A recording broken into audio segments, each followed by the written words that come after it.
Personal story segment tonight. You may have noticed that I become extremely agitated when pundits and politicians address the terror issue with foolish platitudes like terrorist acts will not inhibit our freedoms. Hey, wake up!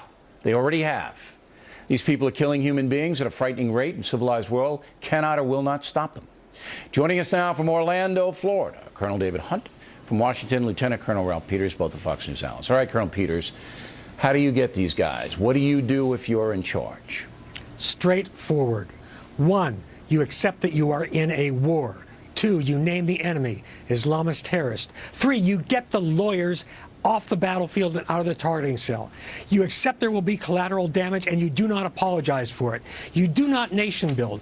You don't try to hold ground. You go wherever in the world the terrorists are and you kill them. You do your best to exterminate them, and then you leave, and you leave behind smoking ruins and crying widows. If in 5 or 10 years they reconstitute and you got to go back, you go back and do the same thing, and you never send American troops into a war you don't mean to win. All right, so you would go then into Syria, where the ISIS stronghold is, with ground troops, with air support, in a fast campaign and kill as many of them as you can. That's what you would do, Colonel Peters?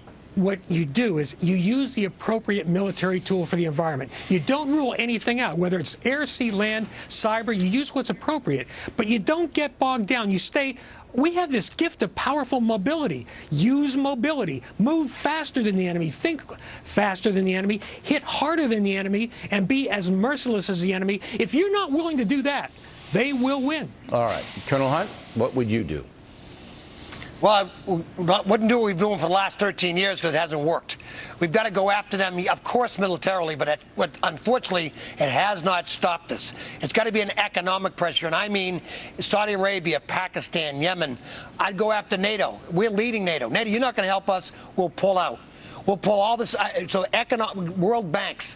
Pressure, economic pressure, as we put on Russia and Iran that has worked, as well as this military campaign that Ralph talks about. All right. But killing them all, Bill, killing them has not worked. There's got to be what you more can do than is disrupt. Killing them is the only thing that works. Them. No. It won't stop it.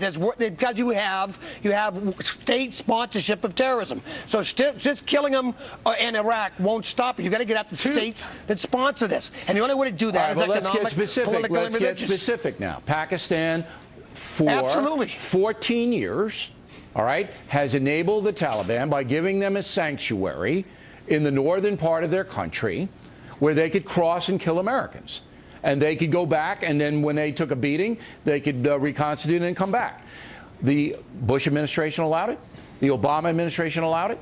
We haven't cut off aid to Pakistan, and we certainly haven't put an economic boycott. We boycott the Castro brothers in Cuba, but we don't boycott Pakistan. Does that make any sense to you, Colonel Peters? Look, Bill, first of all, I got to say, we have 2,000 years of recorded history of religious insurgencies. The only thing that has worked in 2,000 years is killing them. Now, as far as countries that don't want to play ball, very simple. Pakistan doesn't want to crack down on the Haqqani network. We tell them we're going to go in and take them out, and if you get in our way, we are going to smack your military down. Look, Bill, you wrote a terrific book, Killing Patton. Did Patton consult lawyers? Did we read the Germans, their Miranda rights? We leveled while killing their men at the front lines, we leveled their cities and burned their families alive.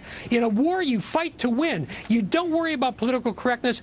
The jihadis will do anything to win, and we're worried about our table manners. All right, Colonel Hunt, you don't see Colonel Peters, you see him as being too bullish on this, right? No, I'm not talking. No, it's not far enough. I've got no issue with killing terrorists. I don't care where they are. My point is, it has not worked by the very definition that Ralph just used. The point of this is 26 years we've been bombing Iraq.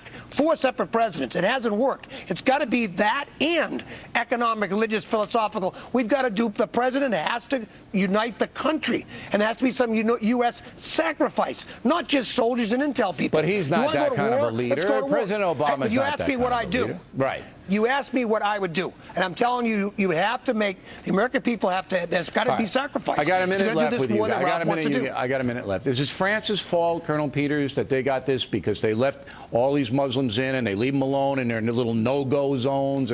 Is it partially France's fault that this happened? No.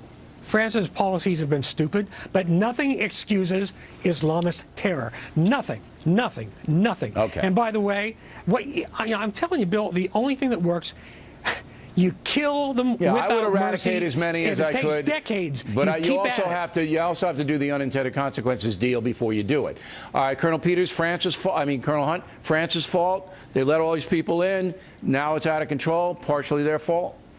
Yeah, of course it is. I mean, the no-go zones are inexcusable. They had look, France put 33,000 cops on the street to get these guys. How about if they put that much in Afghanistan and Iraq? Of course, look, they had these guys, they let them go. Right, so they let them go. But we let a lot of people go, too. We're letting people go from Gitmo all day long, and you know they're going to come back. 30% of them already have. 30% have. Right. About 30% have. All right, gentlemen, very interesting. Plenty more ahead as a factor moves along this evening. Looks like the Justice Department may indict former CIA Chief David Petraeus. Geraldo on that surprising development. But next, the backlash against the Muslim terrorism in Paris will affect millions of good Muslims. We'll tell you how. We'll hope you stay tuned for those reports.